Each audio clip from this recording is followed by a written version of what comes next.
Bismillahirrahmanirrahim. Assalamu alaikum, grade 5th. Hope that you must be in good health. Students, today we will learn properties of numbers. You have already learned in previous classes, and today let us recall the number properties.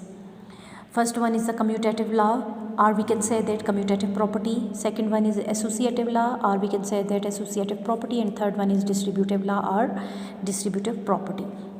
Commutative law of addition and multiplication states that the result remains the same even if we change the order of the numbers. Students कह रहे हैं कि अगर हम numbers के order mean आगे पीछे कर दें, ठीक है, पहले 20 है तो फिर 16 है, 16 को पहले कर दें, 20 को बाद में ले जाएं, ये ऑर्डर है नंबर्स का चेंज करना, ठीक है। अगर हम नंबर्स के ऑर्डर को चेंज भी कर दें तो उनका रिज़ल्ट सेम ही रहता है, उस पर फ़र्क नहीं पड़ता, ठीक है। तो स्टूडेंट्स कम्यूटेटिव लॉ जो हैं वो एडिशन के लिए भी ट्रू हैं और मल्टीप्लिकेशन के लिए भी ट्रू हैं। आप इनको चेक करें तो ये हमारे पास लेफ़्ट हैंड साइड इक्वल आती है राइट हैंड साइड के, ठीक है। इसकी जनरल फॉर्म आप देखें किस तरह से होगी। कम्यूटेटिव प्रॉपर्टी ऑफ एडिशन जो है उसकी जनरल फॉर्म होगी a + b = b + a।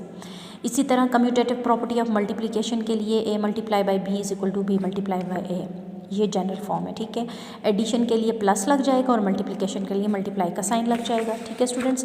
अब यहाँ पर आप देखें ये जो मैंने आपको जनरल फॉर्म बताई a + b = b + a, देखें a को 20 रखा और b को क्या रखा 16 = अब b की जगह क्या आएगा 16 + a की जगह क्या आ गया 20, ठीक है। यानी कि कम्यूटेटिव लॉ हमें क्या बताता है कि अगर हम नंबर को 20 को 16 में ऐड करें या 16 को 20 में ऐड करें, आंसर सेम ही आएगा दोनों का। इसी तरह जो कम्यूटेटिव लॉ है हमारे पास मल्टीप्लिकेशन का, ठीक है, तो इसमें क्या कह रहे हैं कि 11 को मल्टीप्लाई करें 10 से या 10 को मल्टीप्लाई करें 11 से, ठीक है। इनका ऑर्डर चेंज कर लें, यानी आगे पीछे कर लें नंबर। देखिए इक्वल से पहले 11 पहले था, इक्वल के बाद 11 बाद में चला गया, 10 पहले आ गया, लेकिन आंसर दोनों का सेम ही आया 110। इसको करें तब भी 110 आएगा, इसको करें तब भी 110 आएगा। तो आपने याद रखना है कि commutative law of addition also for multiplication true for numbers. Okay students, next है हमारे पास एसोसिएटिव लॉ या associative property of numbers over addition and multiplication state that. अब देखिए यहाँ पर इन्होंने क्या मल्टीप्लिकेशन के लिए भी बताया है और एडिशन के लिए भी। क्या कहते हैं कि व्हेन वी ऐड और multiply the numbers by grouping them differently, उनको डिफरेंटली ग्रुपिंग कर लें उनकी, the result will be same, तो आंसर रिज़ल्ट फिर भी सेम ही आएगा। अब देखिए यहाँ से क्या है, टेक 3 नंबर्स। यहाँ पर हमारे पास अगर पहले आप इसकी जनरल फॉर्म देखें एसोसिएटिव प्रॉपर्टी ऑफ एडिशन के लिए, तो कम्यूटेटिव में याद रखिएगा दो नंबर्स पे हम चेक करते हैं, जबकि एसोसिएटिव में 3 नंबर्स होते हैं a b c। अब a को आप कोई नंबर दे दें, b को और c को डिफरेंट नंबर दे दें। इसी तरह एडिशन के लिए प्लस के साइन आ जाएंगे और एसोसिएटिव प्रॉपर्टी ऑफ मल्टीप्लिकेशन में मल्टीप्लाई के साइन आ जाएंगे। अब हम इसमें जो है ब्रैकेट्स लगा देते होते हैं एसोसिएटिव में, ठीक है। यहाँ से देखें b + c पे ब्रैकेट आ रही है और इक्वल के बाद पहले 2 पे ब्रैकेट आ गई a और b पे, ठीक है।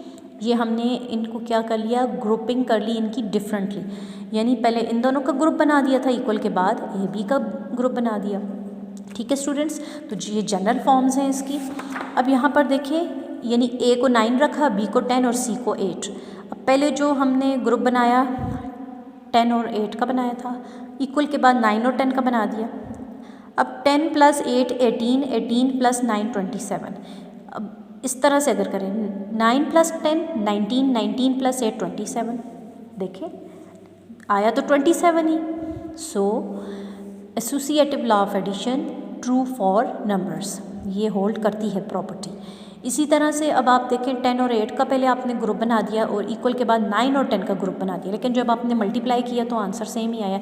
यहाँ से भी 9 720 बनता है और यहाँ से भी 720 ही बनता है। तो ये क्या है, एसोसिएटिव लॉ ऑफ मल्टीप्लिकेशन। तो याद रखिएगा कम्यूटेटिव लॉ भी होल्ड करता है नंबर्स के लिए और एसोसिएटिव लॉ भी होल्ड करता है नंबर्स के लिए। अब जो थर्ड वन है हमारे पास वो है distributive law. If a b and c are 3 numbers, 3 numbers ले लें, the distributive law of multiplication over addition states that. अब distributive law of multiplication over addition, students यहाँ पर ये देखें इन्होंने लिखा हुआ है ना, law of numbers over addition and multiplication. तो ये क्या है, एडिशन एंड मल्टीप्लिकेशन के लिए होल्ड करता है, ठीक है। यानी कि एडिशन की अलग है प्रॉपर्टी, मल्टीप्लिकेशन की अलग है। अब यहाँ पर जो बात की गई है, इन्होंने कहा है distributive law of multiplication over addition. पहले मल्टीप्लाई का साइन आएगा और फिर प्लस का साइन आएगा, यानी कि ये दोनों एक ही प्रॉपर्टी में दो ऑपरेशंस हैं, मल्टीप्लिकेशन का और एडिशन का। अब ये कहता क्या है, A multiply by B plus सी करें, इक्वल के बाद क्या होगा, ये ए जो है डिस्ट्रीब्यूट हो जाएगा बी पे और सी पे। ए मल्टीप्लाई हो रहा है ना बी के साथ, ए मल्टीप्लाई बाय बी, बीच में साइन क्या आएगा प्लस, फिर ए मल्टीप्लाई होगा किसके साथ, सी के साथ, equal to A B plus A C. इस तरह से भी हम इनको लिख सकते हैं ना, ब्रैकेट्स को हटा के सिंपल नंबर्स होंगे, हम लिख सकते हैं इस तरह से। तो आप ये याद रखिएगा कि डिस्ट्रीब्यूटिव लॉ या डिस्ट्रीब्यूटिव प्रॉपर्टी नंबर्स के लिए ट्रू है। Also it is true for subtraction, distributive law is true for subtraction also. A multiply by, अब ये क्या है, distributive law of multiplication over subtraction. तो एडिशन के लिए जब ओवर एडिशन था तो हमने ब्रैकेट के अंदर साइन लगाया था प्लस, यहाँ पर हम साइन लगाएंगे माइनस का, ठीक है। फिर इसी तरह ए डिस्ट्रीब्यूट हो जाएगा, ए जो है पहले मल्टीप्लाई होगा बी के साथ, बीच में साइन आएगा प्लस, ए मल्टीप्लाई होगा सी के साथ, तो इक्वल के बाद हम ए बी माइनस ए सी लिख सकते हैं इस तरह से नंबर्स, ठीक है स्टूडेंट्स। अब देखें इन्होंने एग्जाम्पल के तौर पर ए को 7 रखा, बी को 9 रखा, सी को 11। अब ये नंबर्स इस प्रॉपर्टी में पुट करके एडिशन के लिए भी चेक किया हुआ है और सब्ट्रैक्शन के लिए भी। तो चलें देखते हैं इसको। Suppose we have numbers these. अब देखें ए की जगह 7 है, मल्टीप्लाई का साइन, बी की जगह क्या आया 11, ठीक है, प्लस हम एडिशन के लिए चेक करें, सी की जगह क्या आ गया 9।